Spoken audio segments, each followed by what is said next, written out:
things that we look at when we're evaluating what your retirement's going to look like, what your assets look like.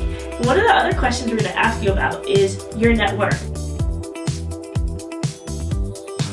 Hi everybody, this is Joan I'm a certified public accountant who uses the power of life insurance as a tool to help others create tax-free income, do life and long-term planning, and help others protect themselves from civil indemnification risk.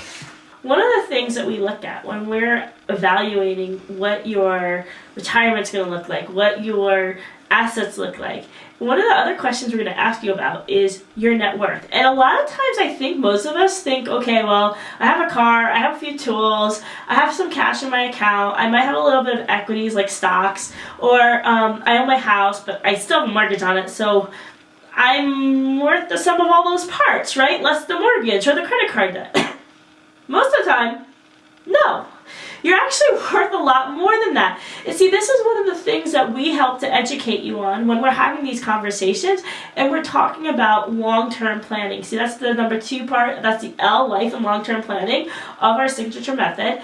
And that is the one that we want to explore in a really deep level with you. See, one of the things you need to kind of look at is how many working years do you have left? See, the IRS says you should be working till you're about 71 and a half or 73. It's probably going to go to 73 very soon here.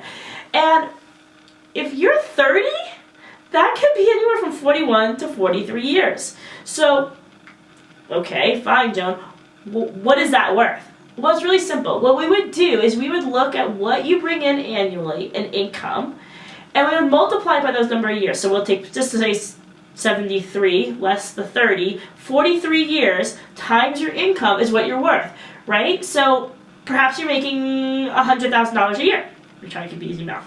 That would be $4.3 million.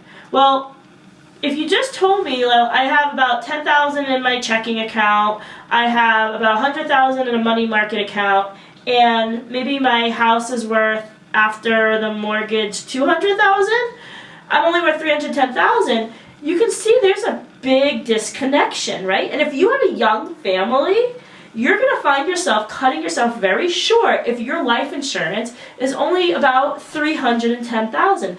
That's not going to be enough. That is not going to make them whole if they were to have lost your income or if you would become disabled and unable to work.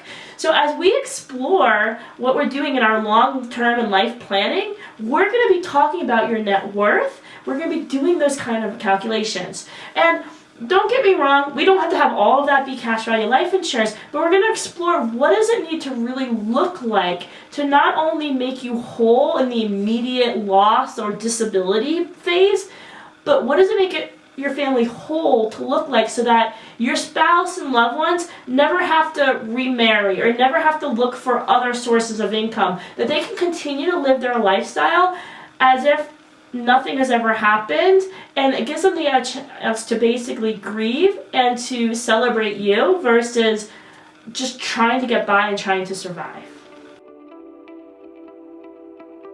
Thank you for watching. If you haven't already, we encourage you to check out our Facebook. We would love to have you join our community, to join the chat and learn helpful hints on how to maximize your retirement, how to minimize your taxes, how to prevent yourself from civil risk, and just learn in general on how to be a little bit more financially savvy.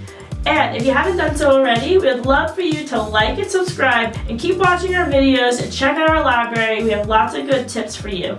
See you all next time.